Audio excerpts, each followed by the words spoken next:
And we're live. Welcome to the Team Tank Podcast. We are here today after another somehow close loss to the Golden State Warriors. Again, I always get kind of confused because losses are victories at this point.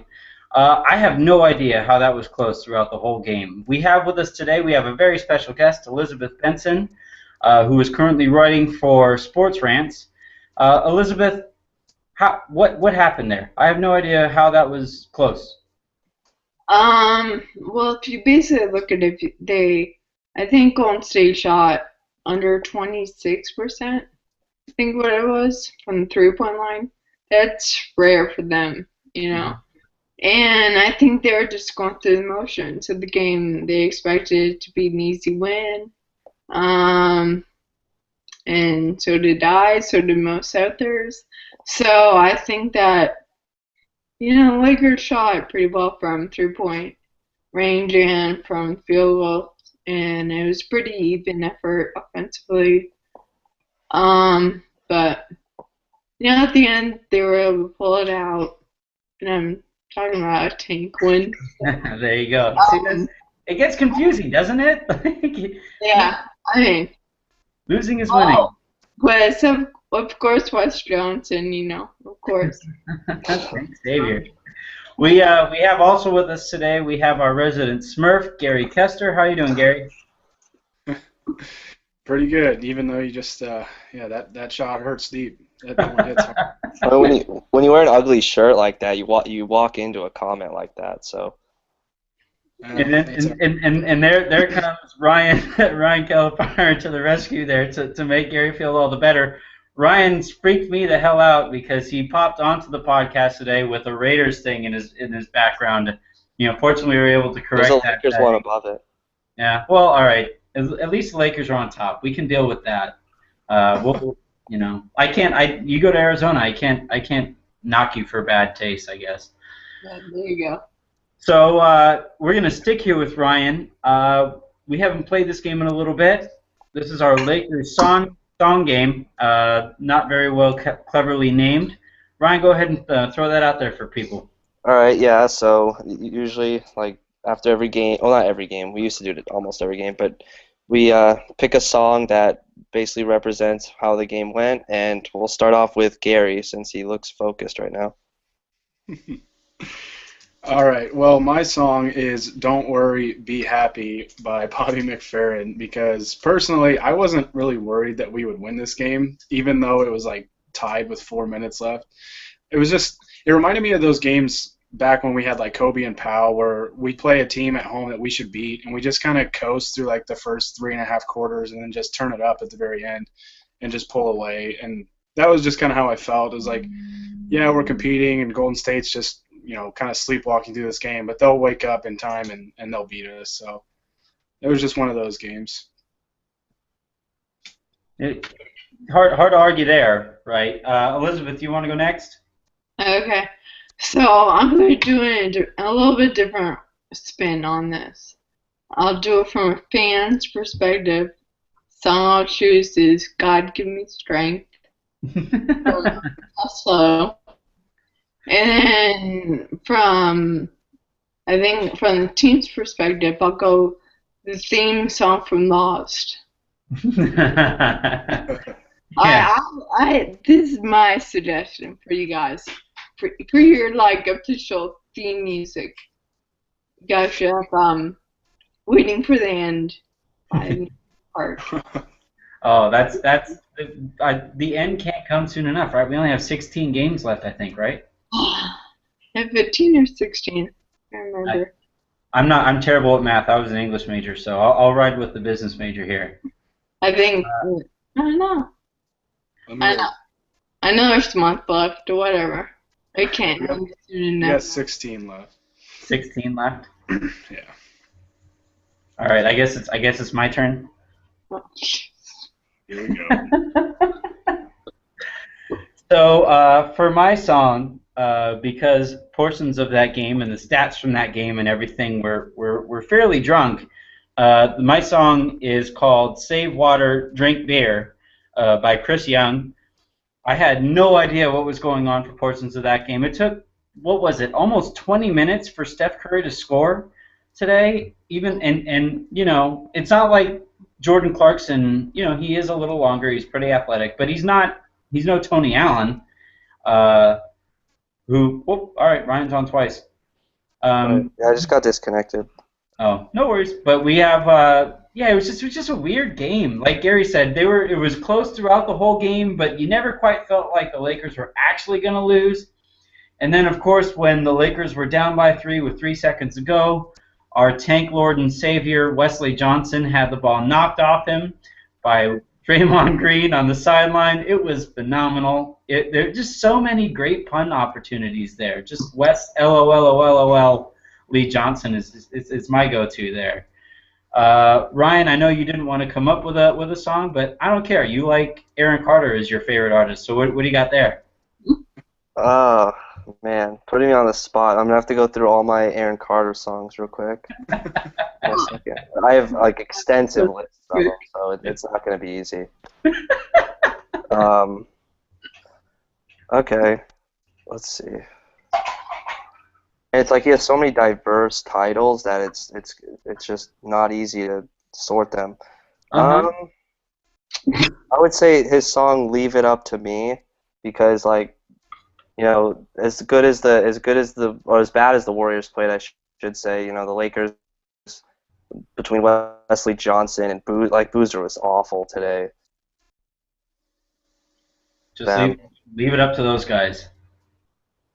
All right, I'm cool with that. That was good on the spot thinking through your deep Aaron Carter fandom. There was nothing better on Twitter late last night than Ryan somehow discussing Kendrick Lamar's album. I'm a country fan, and I'm sitting there like, at least I know kind of what's going on. I guess he interviewed Tupac, which is fun, I guess. So I guess we'll kind of move on from that.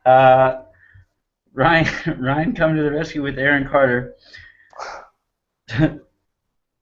Elizabeth, you grew up in you said Palm Springs, I believe, right? Yeah. And you've been a Laker fan forever. So why don't you go ahead and kind of talk about your Laker fandom? Your other teams are kind of all over the place, but what made you a Laker fan, and has writing enhanced your fandom? Okay.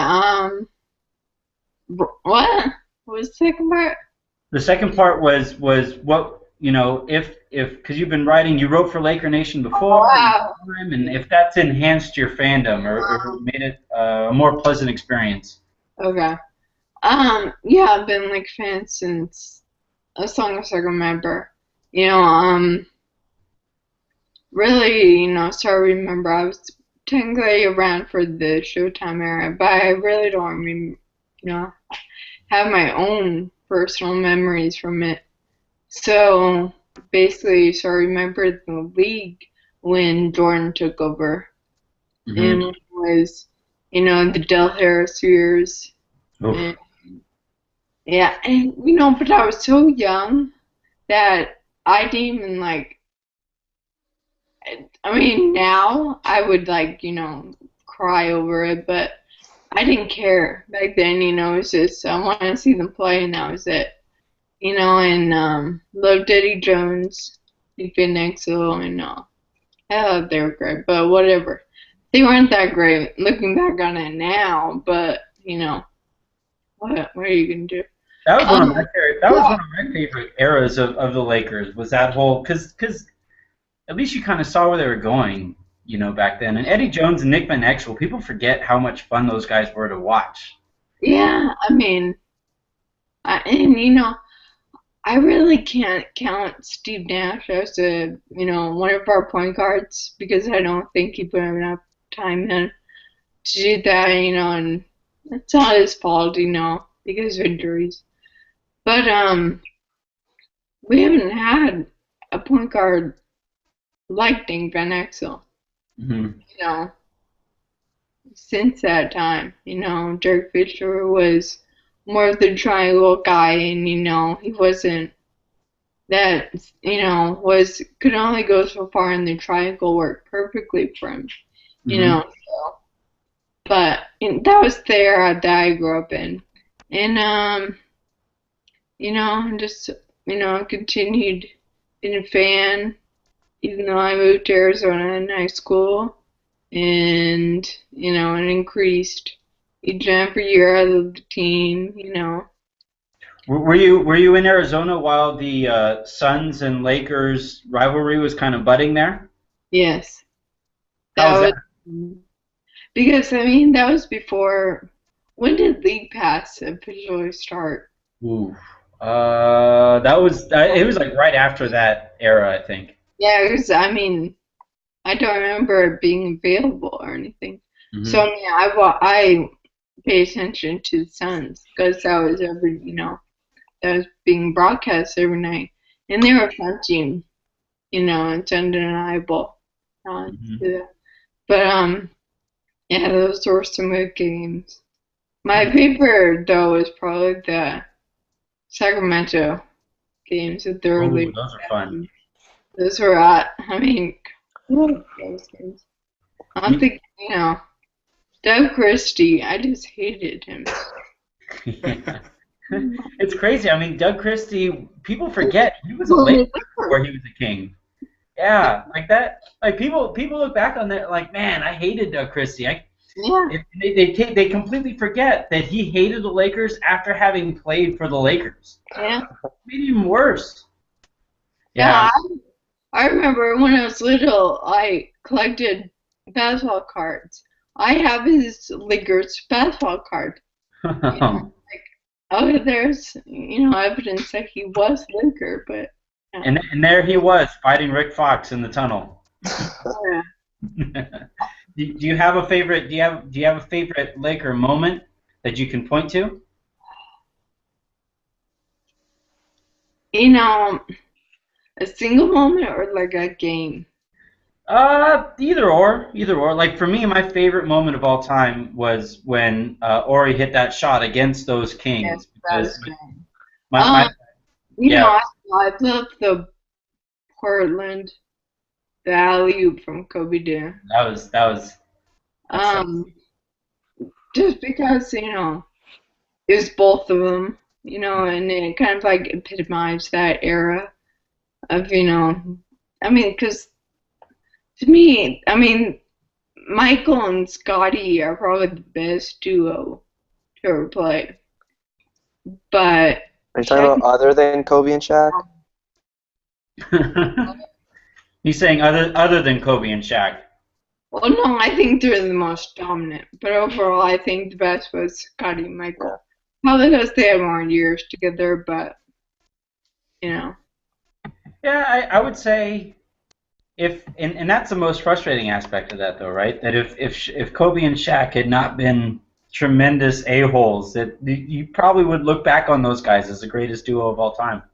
yeah, but I also look at it now, with Kobe doing all those interviews over the past like month or so, with his documentaries, NBA Oh. TV interview, and Hmm. he talks about Shaq and all their differences. It's kind of amazing that they kept it together for that long, And even. we're still productive that way. They were And still they productive. won 3 titles out of it. So Gary, I'm not sure I've ever gotten your favorite Laker moment. Do you have a favorite moment of all time? Ryan, you don't matter. Thanks. Favorite moment was probably just not the whole game itself, but the very end of Game 7 of the 2010 Finals. Just getting revenge on the Celtics from 2008. It was just such an embarrassing way to go out, losing by 39 in that Game 6, and to look like we were just dead in the water in that game, and to just crawl our way back and get over the top and get that title was incredible. That was I remember sitting there in that I think they were down by 13. Was it early in the fourth they were down by 13, or was it in the third quarter that they were I think down it by was that? the third. It was like Yeah, mid third, yeah. right. And I remember thinking to myself like, gosh, there's no way this is actually going to happen. Thank God that turned around. The reason I bring that up though, Elizabeth, is just kind of talking about a lot of people, like Ryan, Gary, I'm not sure. Have you sent out many pro tanking tweets during games? Um,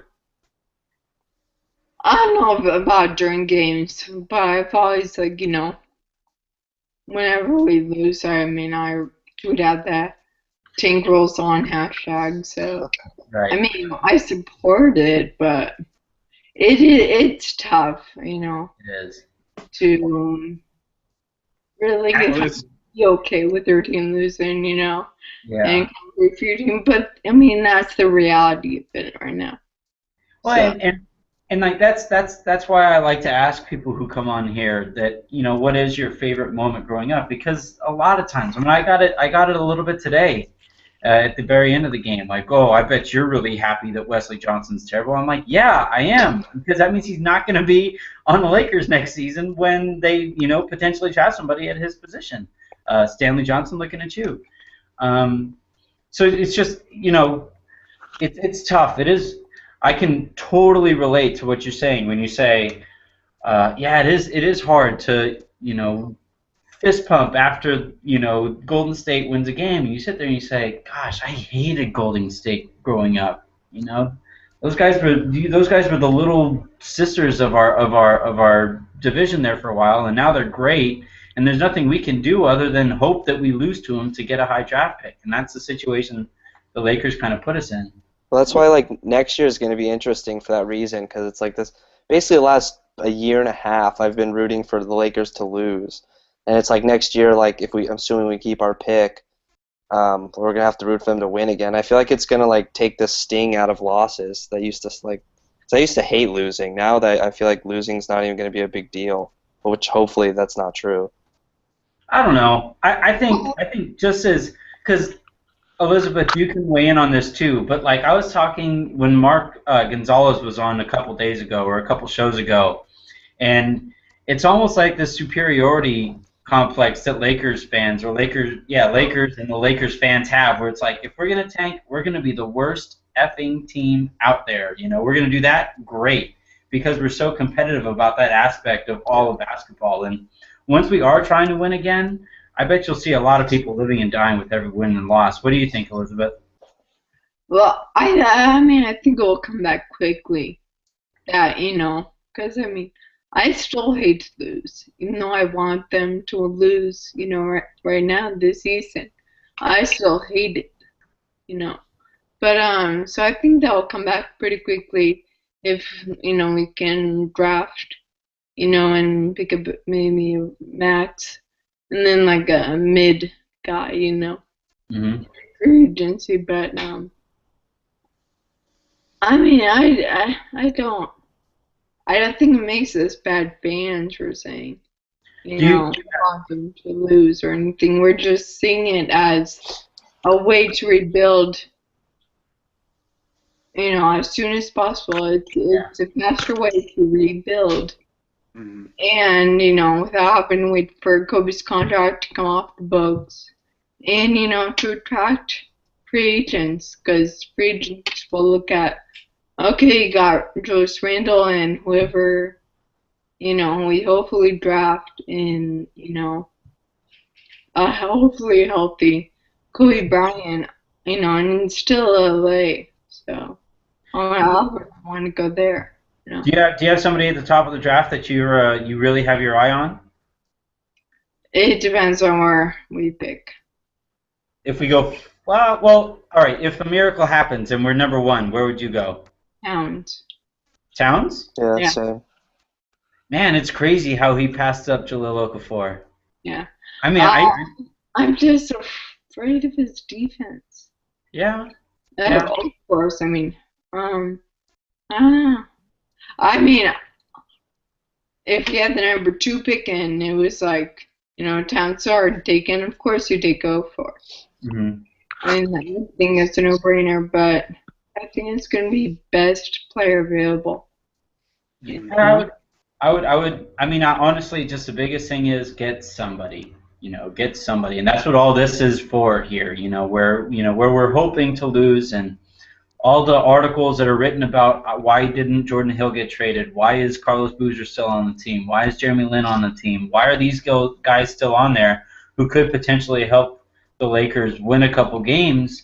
when all it would separate the Lakers from a higher draft position is are those potential games. You wrote an article today, Elizabeth, about Jabari Brown and how he looked how he's looked so far in his first couple games. What have you thought so far? I've been impressed. I wasn't expecting too much out of him tonight, just because I think it might have been overwhelming going back to his hometown. 3 days after making his NBA debut, and going against the Warriors with basically Klay Thompson. Probably the best backcourt in the NBA, I would say, right? Yeah, and he's an undersized shooting guard, so he's at 6'4", so he's always had a hard time, well, in college at least, defending, opponents that are taller than him, have length against him, so. And plus, Klay Thompson is, miles above him right now anyway, so. But still, he was, 2 out of 3, I think, tonight, so, and job. Gary, we briefly talked about Jabari Brown right before we went live about the type of shots that he's getting and how smart he seems compared to Nick Young, for example. Did you want to expand on that? Yeah, he just takes good shots. He stays within himself. He doesn't do anything out of character, and he's finished a couple plays like in transition and just taking good shots. He's been unselfish. A lot of times I think it goes either way. Like with a guy in this situation, either he'll just kind of try and fit in, and not do anything to screw up, basically, or it'll be a guy that's trying to prove a point or like really make a name for themselves and stand out. But I think he's kind of doing both. Like he's not disrupting anything, but he's also standing out too as a solid player and making a lot of us wonder why it took so long to call him up. That's become kind of a trend this year, hasn't it, Ryan? Where it's Laker Twitter begs for something to happen, and it finally happens, and then when it does, we all sit there and say, "I told you so," right? The Lakers just seem kind of behind, don't they?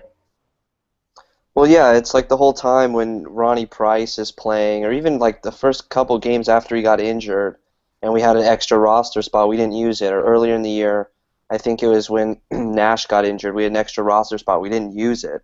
And it's like you bring a guy in like Jabari Brown, he hasn't been great, but it's like he's been solid, and we can do like the Kendall Marshall contract where you sign him for this year and then tack on a guaranteed or a non-guaranteed year or two. So down the road you could have like a cheap role player. There's seriously nothing to lose, and there's a lot to gain. That's my view on it. Okay. Go ahead, Elizabeth. Did you want to add her? We're already playing, or the Lakers are already playing a lost season. So it's like, why not use this time to see what he can do? And maybe, see how he's progressed since, he's with them in training camp, see how he's progressed and see if he can take his experience from the D League, and put it on the NBA court. So I think it's a win-win for them. But who knows if they'll actually, do that. Because front office can be, questionable at times. So. People. It's kind of annoying, isn't it? Where and another trend is if the Lakers make a bad move, Jim Buss was at the heart of it, and if the Lakers make a great move, it's Mitch Kupchak did everything, and what they didn't do was any move at the trade deadline, and you sit there. Who's the guy? Ben Rosales really likes. Jamal Franklin. Jamal Franklin from SCSU, right? Yeah. He's another guy. Like, why Ronnie Price isn't going to be a Laker next year? Why not waive him right now and use that roster spot or potential roster spot? I'm not sure how the exemption, the hard times exemption that the Lakers are currently using to get Jabari Brown would work.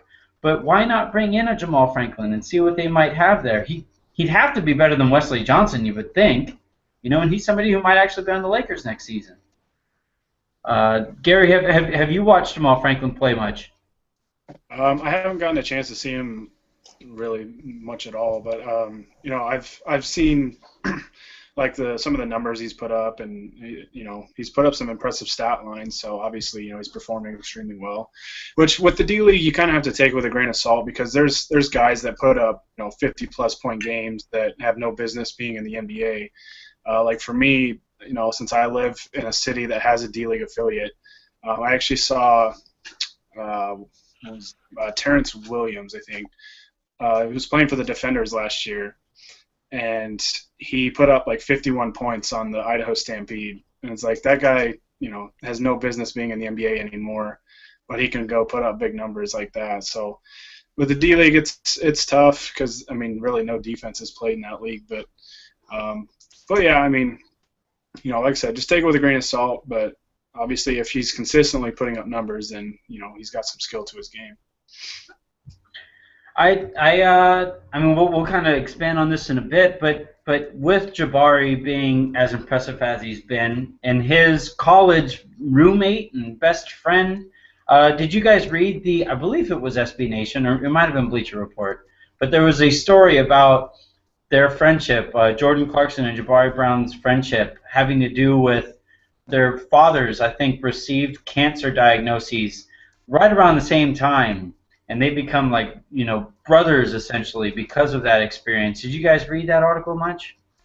I got to read some of it, and then I think I had to go. But yeah, I did read a little bit of that. Elizabeth, did you come? I didn't read it. I saw a headline now, so I know you're on my. And that's what's bothersome to me, and really kind of speaks to Byron Scott's just lack of connection whatsoever with these players. Is you have these two guys, and just picture this. Those guys, like they're carrying a Missouri Tigers team that kind of sort of overperformed because of how well those two played together. Jabari actually outplayed Jordan in college, if you look at the statistics. But you look at what those two guys were going through on the court and then also off the court, and you have to think that they were sitting there because I think they shared an apartment. You have to think that they're sitting there in their apartment, and they would sit there late at night and say, man, could you just imagine if some NBA team got both of us and we could somehow play on an NBA floor at the same time? And then, holy cow, Jordan Clarkson gets traded for, by the Lakers. And then also, Jabari Brown winds up on the Defenders, and holy cow, Jabari Brown comes up to the big team, the big time, and you have to think that like at some point in that exchange, they're saying that, oh my God, this might actually come true. And in Jabari Brown's first game, they play no minutes together, and it's like as a coach in a lost season, just throw those two a bone. After everything those two have gone through. Just throw those two a bone and say, yeah, like enjoy that moment where you guys, Jordan Clarkson drives into the key and kicks it out to Jabari Brown, and he hits a three, and you guys both lock eyes and you say, dude, we freaking made it. But Byron doesn't do that, right? Byron's just old school. He just sits there with his arms crossed. And no, I'll put Jeremy Lin in there because he and Jabari Brown have their incredible deep long history, right? Well, it was like a few games ago when Tariq Black, when we played at Memphis, that was like his homecoming thing, and he was coming off, I think, like 3 or 4 games where he didn't really he didn't play at all, and Byron threw him out there for I think like 9 minutes, and he actually played pretty well. I think he grabbed like 3 rebounds, and I think blocked a couple shots and made his only basket, but he played pretty well, and he's kind of the type of player you have to play against Memphis because he's just kind of a bruiser down low and can bang with the front line that they have, but. He played him 9 minutes, and then he was just like forgotten again, just for the rest of the game. Yeah, I wrote an article the other day for Lakeshore Live, pretty much killing Byron. That somehow Lin fans thought from that I don't like Jeremy Lin, but that's another thing altogether. Elizabeth, what would you say here, and then we'll kind of move on from this. But have you seen anything from Byron Scott that would make you think that we should bring, or the Lakers should bring him back next season? Well, he knows what it is to be a Laker. Oh! I don't understand that argument whatsoever. I don't get it. That's sarcasm, by the way. Yeah. I don't understand why people kept saying he knows what it is to be a Laker. I mean, because I like Byron Scott. I mean, yes, he is Sun Devil Oh, because God. you're the worst. But and he was great as a Laker. And I liked him, commentating for Time Warner. But I mean, I never bought into him as a head coach. So, I I think without a doubt he gets to come back next year. You Then doubt? I'm not gonna what? You actually doubt that he comes back next year? You Oh think no, without a doubt he comes back. What's that? Without a doubt he comes Oh, back. without a doubt. Gotcha. I mean, they're not gonna, let another coach leave before his contract expires. Mm-hmm. But I mean, the only thing I will give him is I would like to see what he does for the Lakers with a healthy roster, a more talented roster, and with actual talent on it. I mean, there's only so much this team could do, even with Kobe on it.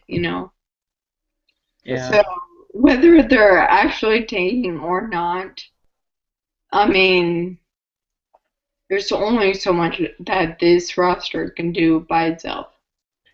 Yeah, Ryan, I think Ryan, that gets misconstrued. Go ahead, Gary. I think that gets misconstrued is that a lot of people think, maybe with us, I don't know, that we think the Lakers are bad because of Byron. This team's bad because they don't have talent. It's really as simple as that. And we're not blaming Byron for this season or anything. It's just some of the decisions that he's made or a lack thereof are just really really questionable. And I've seen some tweets like here in the past few days thinking that we were too hard on Byron or something like that. But we're not saying that this team is bad because of him. It's just they don't have talent. So I'm not saying that, but yeah, just his decision making is really head scratching sometimes. Yeah. Ryan, could you survive through another season of Byron Scott?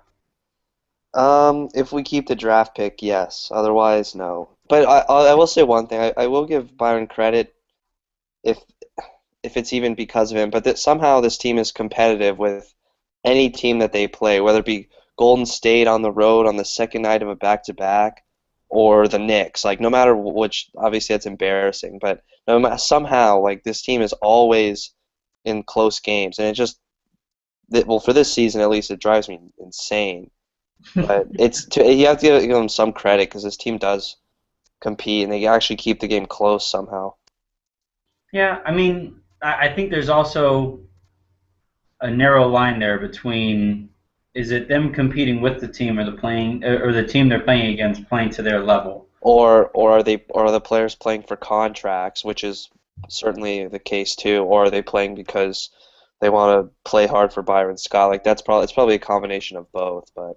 Yeah, but I think you got to give him some credit because I mean it's not like a situation with Brian Shaw in Denver where the team just had completely quit on him and they just weren't even trying. I mean there are teams that they from a talent standpoint they should have beaten and would go out and get beat by 20 just because they weren't playing hard. And the Lakers, for the most part, they play hard. I was kind of getting at this today. It's like they play hard until they play the Knicks. Once they play the Knicks, they just kind of I don't know what happens to them, but. And hopefully that's true for the Sixers and the Timberwolves Yeah. and the Kings and whatever other terrible teams we have on our schedule. Yeah. Gotcha. All right, so we're going to go ahead and wrap up this podcast here. Elizabeth, do you have another 5 or 10 minutes? Sure. All right, so we're going to wrap up this podcast. Thanks again for everybody for joining this. We're going to really quickly hop off here. I'm going to set up another link, and then we're going to just really quickly go through some of the comments from a close loss tonight for the Lakers. Those are always great. So hang tight. We'll be right back. Thanks, guys.